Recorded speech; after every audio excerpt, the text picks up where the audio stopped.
Hermanos, ¿cómo están? Doy gracias a Dios nuevamente por sus vidas. Gracias a Dios por estos tiempos que Dios nos da para ser alimentados con su palabra. Les recuerdo, hay enseñanzas en el transcurso de la semana, desde el día martes hasta el día viernes, en un horario de 2 de la tarde, 8 de la noche, los sábados instituto, mujeres de fe, los domingos la reunión general, ya nos podemos congregar, gracias a Dios, y los que no, pueden recibir las enseñanzas por internet.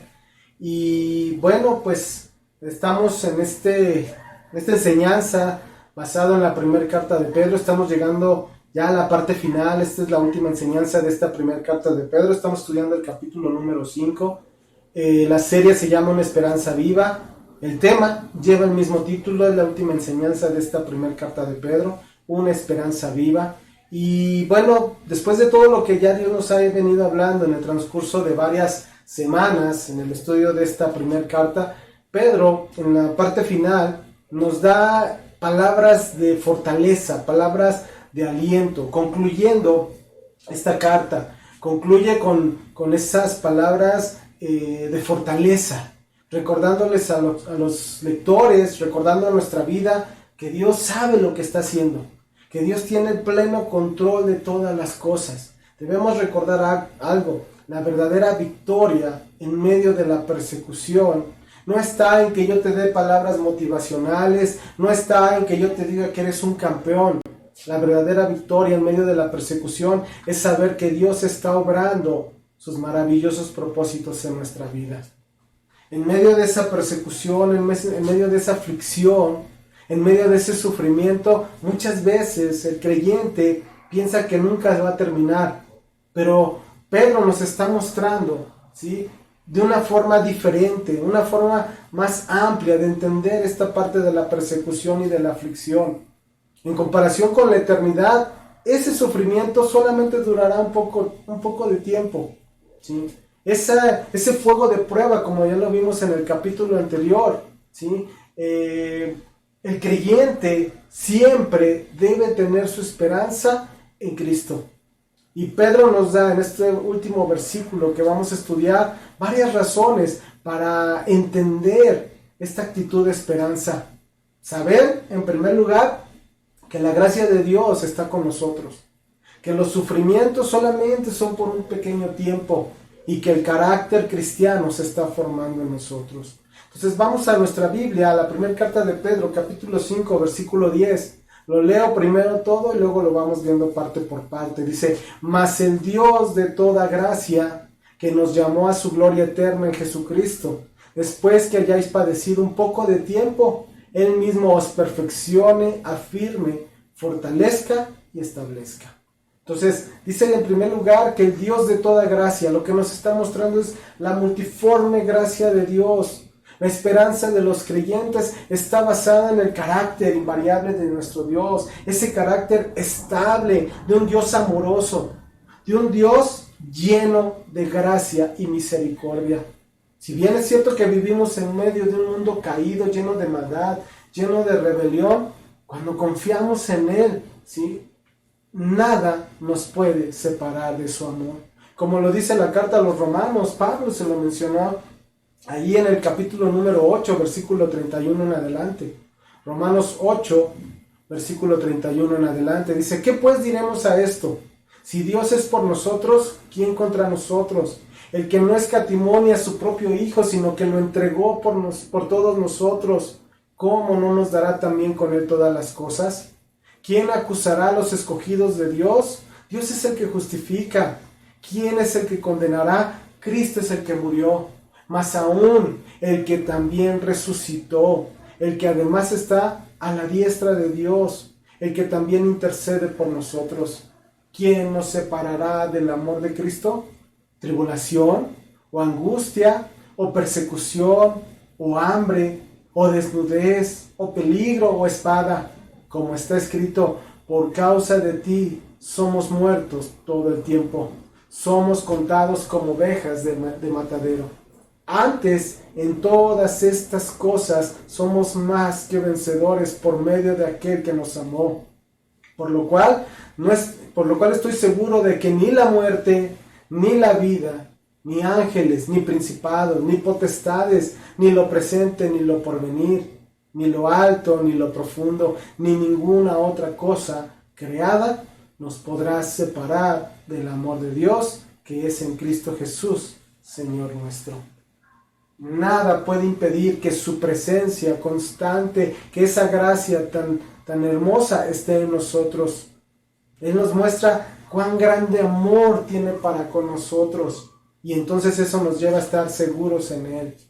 No importa cuáles sean las circunstancias, no importa cuáles sean las pruebas, debemos de recordar que el Dios de toda gracia está con nosotros. Nuestra salvación, nuestra esperanza se debe a esa gracia. Él nos llamó mucho antes de que nosotros invocáramos su nombre. Él ya nos conocía desde antes.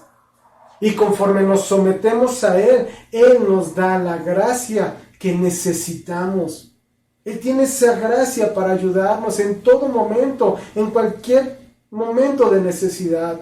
Dice la carta a los Hebreos 4:16, acerquémonos pues confiadamente a ese trono de la gracia para alcanzar misericordia y hallar gracia para el oportuno socorro. Él nos da mayor gracia también, dice Santiago. Nosotros, nuestra responsabilidad es mantenernos firmes en esa gracia. Ahí mismo en Romanos, la carta a los Romanos 5:2 dice, por quien también tenemos entrada por la fe a esta gracia, se refiere a nuestro Señor Jesucristo, en la cual dice, estamos firmes y nos gloriamos en la esperanza de la gloria de Dios. Esto nos lleva, entonces, regresando a nuestro versículo, a la siguiente parte, que nos llamó a su gloria eterna en Jesucristo.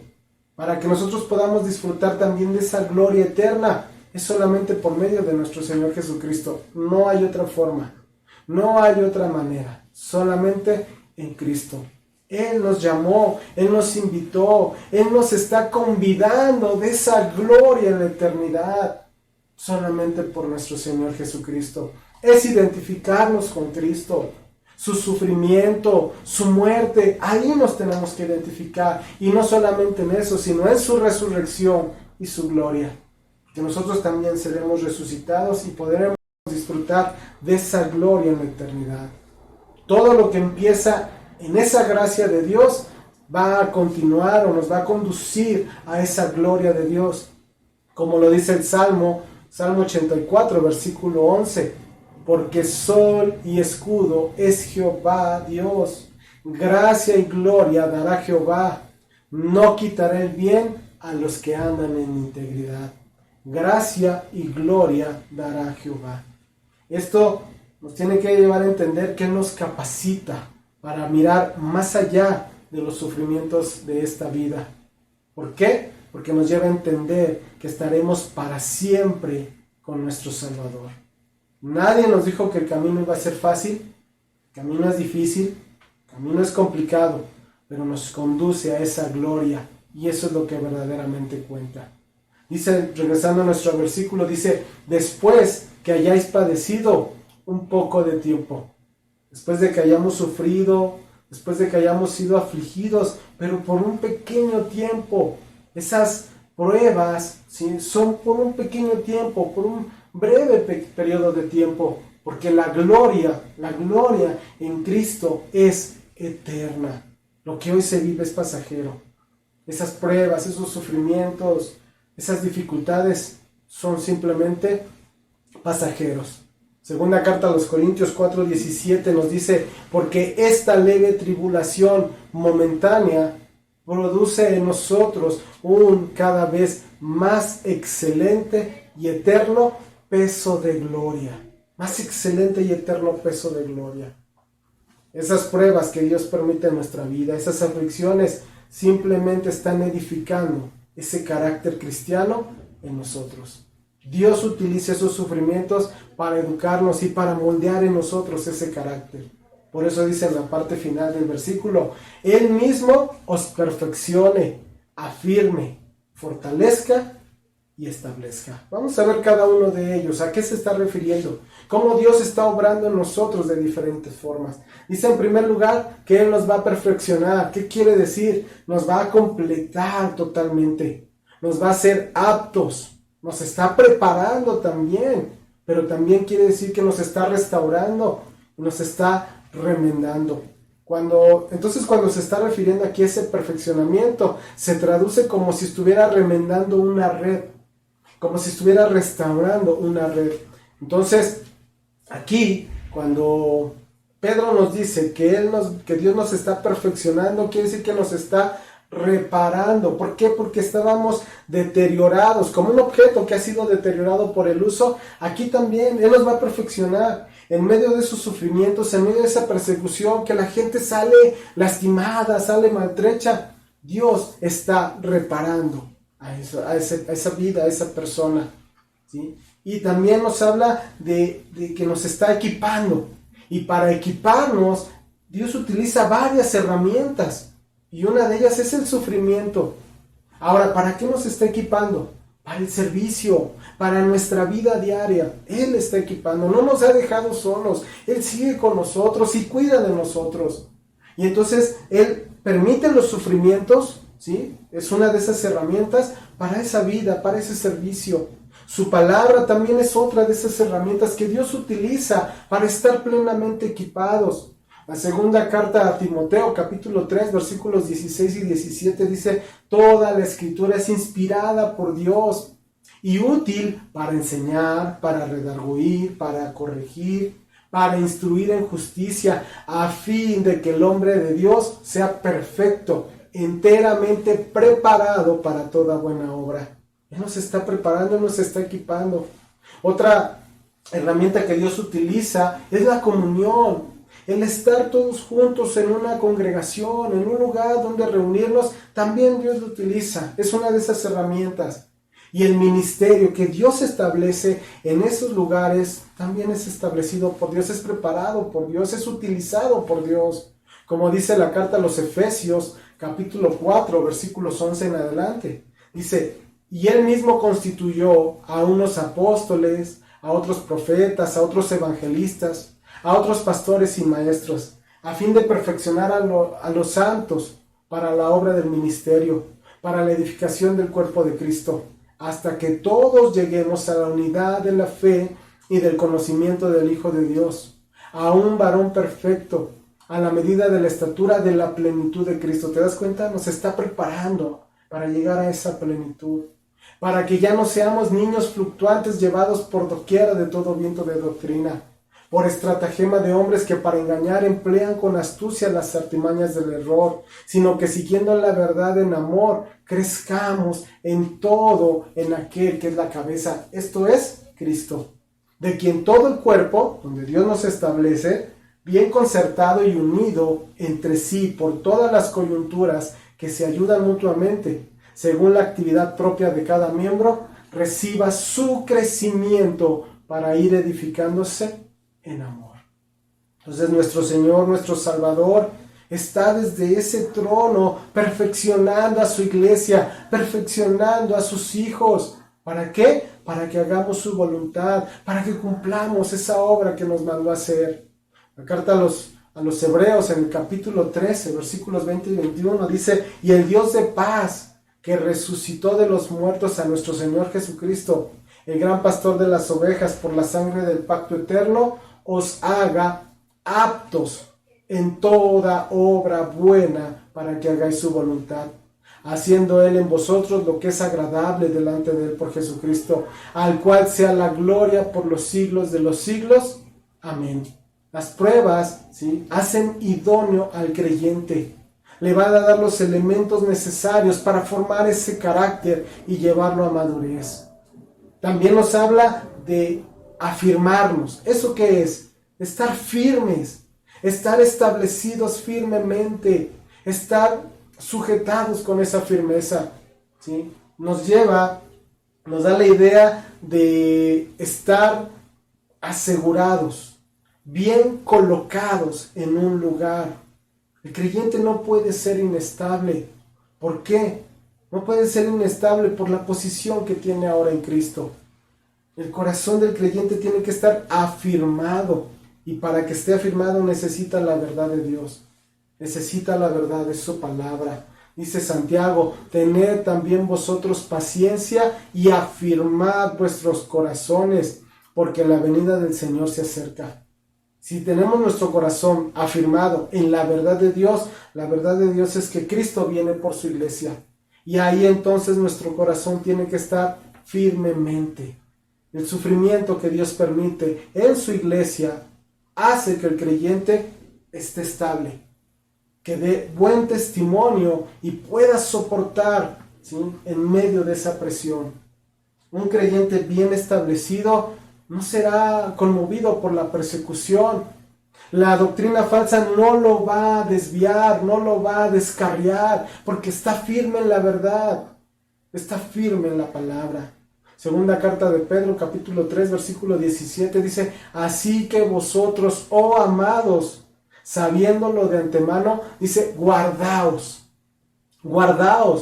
no sea que arrastrados por el error de los inicuos, caigaos de vuestra firmeza. Guardaos, ¿qué quiere decir? No quiere decir que estés de perezoso, no quiere decir que estés de flojo. Guardaos nos habla de ser vigilantes, nos habla de custodiar, nos habla de estar en guardia. No podemos ser perezosos. Entonces ahí Dios nos va a afirmar cuando estamos preparados. También dice que nos va a fortalecer. Él nos va a dar esa fuerza, la fuerza que necesitamos, porque Él va a suplir nuestras necesidades. Si vamos a estar bien cimentados, si vamos a estar bien establecidos, ¿pero para qué? Para actuar, para servir. Él nos está equipando cada día para un servicio activo. En medio de la persecución, el enemigo piensa que nos está debilitando, piensa que nos está desgastando, pero ¿sabes qué? El creyente que está estable, el creyente que está firme, lo que está haciendo esa prueba es fortalecerlo para seguir adelante. Y termina diciendo, y nos establezca. ¿Qué quiere decir estar establecido? Estar bien cimentados, colocar una base. ¿Para qué? Para la vida del creyente. Dios pone ese cimiento en nuestra vida. Mira, vamos a ver un versículo que utiliza también esta forma, esta palabra. Hebreos 1:10 dice, Hebreos 1:10, y tú, oh Señor, en el principio, fíjense cómo menciona, fundaste la tierra y los cielos son obra de tus manos. Si nos vamos al Génesis, vemos cómo Dios establece, afirma esos cielos, afirma esa tierra. Bueno, así como Dios estableció esos cielos y esa tierra, que han durado hasta la fecha, por más de 6,000 años, ¿sí?, así también está fundamentada la vida del creyente. Así como están firmes los cielos y la tierra, así está firme la vida del creyente. Ese es el fundamento, ese es ese cimiento. Dios quiere que cada creyente esté firmemente establecido en un lugar seguro. ¿Cuál es ese lugar? Su Hijo y su palabra. Ahí es a donde tenemos que estar establecidos. No son las riquezas, no es una religión, no es tu estado de salud. No, tu firmeza está en Cristo y en su palabra, a donde Dios te estableció, en un lugar, en una congregación, donde te enseñan la palabra, ahí Dios también te ha establecido. ¿Sí? Dios nos pone varios ejemplos acerca de estar bien establecidos, que hay un buen fundamento, como dice el Evangelio de Mateo 7:25.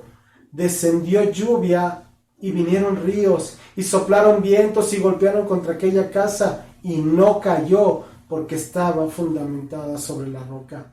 ¿Qué representa o qué simboliza la lluvia, los ríos, los vientos? ¿Qué representan esas pruebas, esas aflicciones?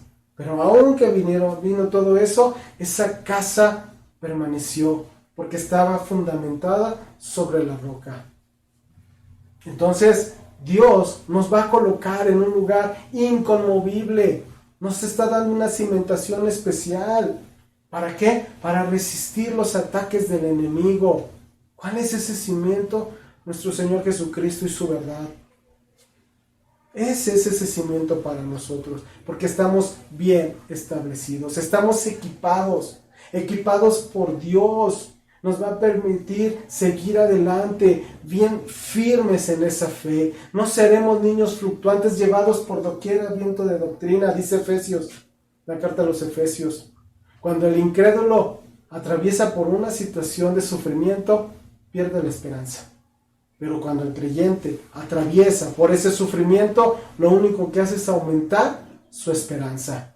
Romanos 5, versículos 3 y 4 dice, y no solo esto, sino que también nos gloriamos en las tribulaciones, sabiendo que la tribulación produce paciencia, y la paciencia prueba, y la prueba esperanza. Una esperanza viva. Dios está edificando el carácter del creyente. Dios está iluminándolo en esa esperanza.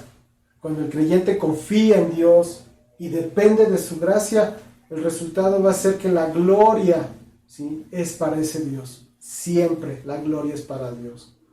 La meta, el propósito de Dios en la vida de los creyentes es formar ese carácter. Es ser como Cristo mediante su sufrimiento, mediante las pruebas.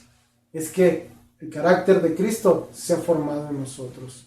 Dice segunda carta a Timoteo 2:12, si sufrimos, también reinaremos con Él, pero si le negaremos, Él también nos negará. Él mismo es el que provee todo lo necesario para salir adelante, para salir victoriosos.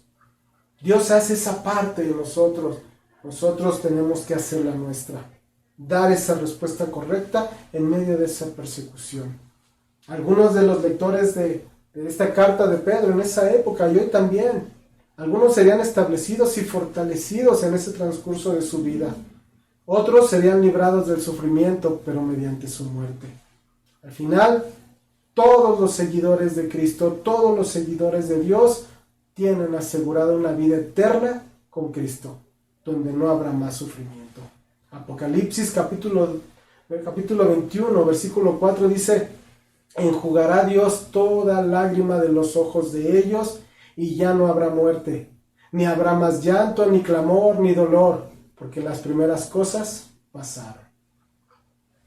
Pedro, Dios nos ha dado una carta preciosa, una carta hermosa que nos debe animarnos a esperar en el Señor, aun cuando los tiempos sean tan difíciles, aun cuando los tiempos sean muy problemáticos. Tenemos que seguir adelante, seguir con ese ánimo esperando en el Señor. La iglesia desde un principio que fue establecida ha atravesado por diferentes pruebas, ha pasado diferentes fuegos de prueba y sin embargo el enemigo no ha podido destruirla. Hoy nosotros formamos parte de esa iglesia y hoy enfrentamos también ese fuego de prueba. Tenemos que estar preparados y firmes, establecidos en Cristo, siguiendo adelante. Venga lo que venga, ¿sí? Pedro nos dice que cada uno de nosotros tengamos esa esperanza, una esperanza viva, porque la gloria de Dios viene pronto. Termino con el versículo 11 que dice, a Él sea la gloria y el imperio por los siglos de los siglos. Amén.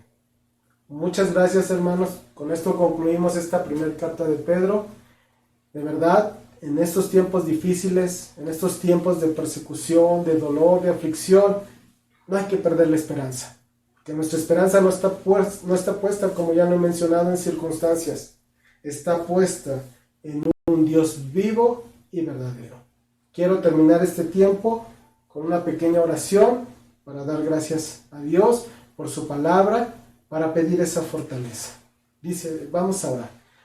Bendito Dios, venimos a ti dándote gracias. Gracias por estas semanas que nos has dado, Señor, para poder estudiar esta palabra, Señor. Gracias, Padre, porque nos muestras que no nos has dejado, que tú cuidas de nosotros, que tú tienes una palabra especial siempre que la necesitamos. Gracias, Señor. Gracias por hablarnos de esa esperanza viva que está puesta en nosotros, que está puesta en Cristo Jesús, que nosotros podemos confiar, podemos creer y podemos esperar en Él. Gracias porque tenemos ese cimiento firme que es el sacrificio y esa resurrección de nuestro Señor Jesucristo. Ayúdanos, ayuda a mis hermanos Ayuda a la gente que nos ha escuchado también a que rindan su vida a ti, a que puedan poner esa esperanza en ti, Señor. Una esperanza viva, una esperanza verdadera. Gracias, Padre. Gracias por estas enseñanzas y las demás enseñanzas que tú nos irás dando en el transcurso de nuestra vida, porque lo necesitamos. Es lo que nos va a afianzar y es lo que nos va a permitir estar firmes y seguir adelante. Gracias te doy por todos los que nos han escuchado. Síguelos bendiciendo, síguelos fortaleciendo. Gracias, Padre. Pero la honra y la gloria solamente es para ti. En nombre de Cristo Jesús. Amén y amén. Muchas gracias, hermanos. Dios los bendiga. Cuídense mucho y hay que seguir adelante. Gracias.